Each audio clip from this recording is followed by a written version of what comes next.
서울의 하늘은 여전히 쉬어두었고 새벽의 첫 햇살에 얇은 커튼을 통해 조용히 스며들어 강남의 고급 펜트하우스의 반짝이는 나무 바닥을 덮고 있었습니다. 넓은 방은 숨막힐 듯이 조용했고 벽시계의 꾸준한 똑딱거림만이 보이지 않는 박자처럼 울려 퍼졌다. 희미한 빛이 퍼져나가며 내부의 미니멀리스트적 선을 비췄다. 광택이 나는 검은색 가죽 소파, 몇 권의 잡지가 깔끔하게 쌓인 낮은 유리 테이블, 의자 팔걸이에 자연스럽게 걸쳐진 검은색 정장, 공기 중에는 커피 향이 퍼져나왔고 이른 아침의 쌀쌀함과 어우러져 이상하웠다. 새하얀 시트가 깔린 넓은 침대 위에서 박수영은 천천히 눈을 떴다. 그녀는 마치 뚜렷하게 기억나지 않는 무거운 꿈에서 벗어나려고 애쓰는 듯 눈썹을 찡그렸다. 그녀는 일어나 앉았다. 긴 헝클어진 머리카락이 어깨 너머로 흘러내리고 손으로 이마를 움켜쥐었다. 둔한 통증이 머리 전체로 퍼져나갔다. 그녀의 눈은 마치 황홀경에 빠진 사람처럼 느리고 당혹스러운 표정으로 방 안을 훑어보았다. 모든 것이 낯설었다. 벽에 걸려있는 추상화는 마치 말라붙은 피처럼 선이 그어져 있었고 유리로 된 야간 조명은 희미하게 빛났다. 모든 것이 앞바랐다. 그녀는 일어나 앉았다. 몇 걸음 떨어진 곳에 김민재가 소파에 앉아 있었다. 그의 키 큰 몸매는 깔끔한 흰색 셔츠를 입고 돋보였고 소매는 살짝 올라가 있어 튼튼한 손목이 드러났다. 그는 커피 잔을 들고 있었고 잔에서 김이 모락모락 피어올랐지만 그녀를 바라보는 그의 눈은 얼음처럼 차가웠다. 그 눈은 깊고 날카로워서 마치 그녀가 숨기려고 하는 모든 비밀을 꿰뚫어 볼 수 있는 것 같았습니다. 그녀 자신도 그 비밀이 무엇인지 몰랐지만요. 수영은 그의 존재에 깜짝 놀랐고 호흡이 가빠졌습니다. 손은 자신도 모르게 이불 가장자리를 꽉 닫다.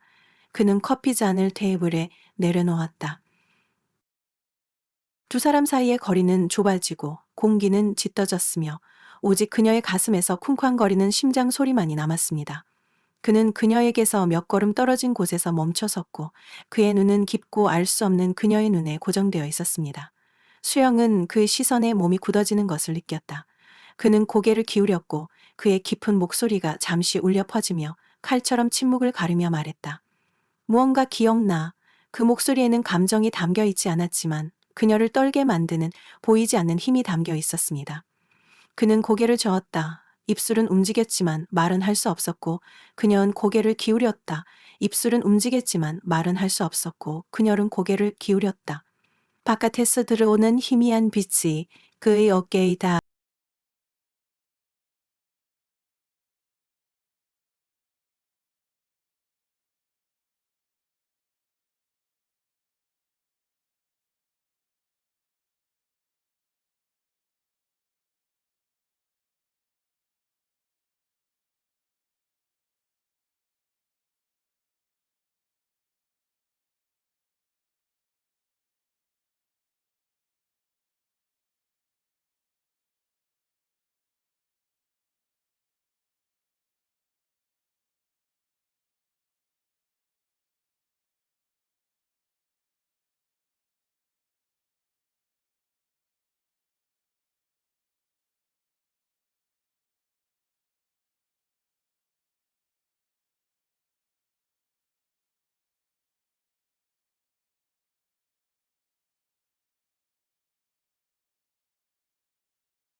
닿고 풍경 소리가 그녀를 다시 현실로 데려왔다.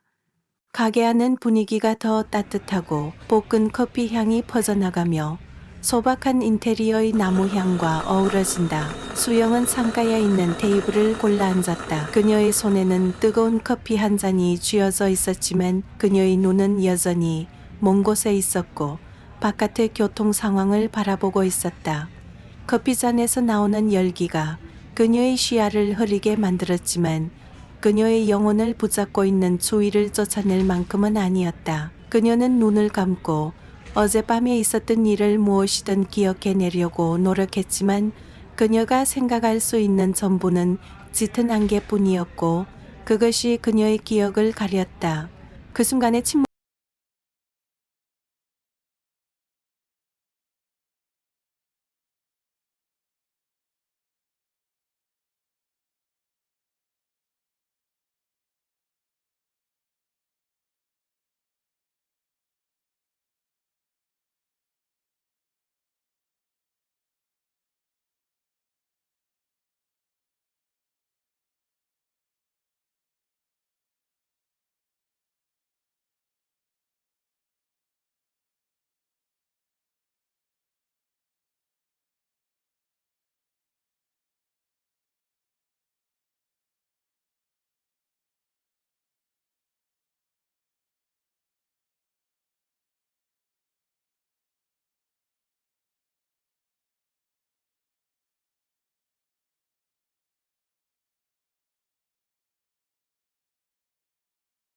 저녁이 되자 수영은 성석그룹 본사의 호화로운 사무실에 서 있었다. 현장에는 무거운 분위기가 감돌았다. 경찰의 발소리가 대리석 바닥에 울려 퍼지고 카메라 플래시가 끊임없이 터졌으며 큰 방 한가운데에 시체 한 구가 움직이지 않고 누워 있었다. 회색 정장을 입은 중년 남성이 눈을 크게 뜬 채 생기를 잃은 표정을 짓고 있었으며 잉크가 떨어진 만년필을 여전히 움켜쥐고 있었습니다. 그 옆에는 커피잔이 바닥에 깨지고 짙은 갈색 액체가 퍼져 진한 붉은색 피와 섞여 호사스러운 공간에 무시무시한 그림을 만들어냈다. 수영은 의료용 장갑을 끼고 시체에 다가가 모든 세부 사항을 관찰하는 데 집중했다. 차가운 커피에 피냄새가 섞여 있어서 그녀는 잠시 멈췄지만 금세 평정심을 되찾았습니다. 그녀는 무릎을 꿇고 피해자 옆에 있는 서류를 조심스럽게 넘겼고 그녀의 눈앞에는 혼란스러운 숫자와 차트가 나타났다. 키가 크고 마른 체형의 경찰관이 짙은 파란색 제복을 입고 다가와서 그녀에게 얇은 종이 뭉치를 건네주었습니다. 그녀의 머리를 살짝 기울이고 짧은 목소리로 말했다. 별이 떨어지는 꿈이에요. 수영은 고개를 끄덕이고 짧은 목소리로 말했다. 그녀는 고개를 들더니 예상치 못하게 김민재의 눈과 마주쳤다. 그는 현장에서 멀리 떨어진 방구석에 서 있었습니다.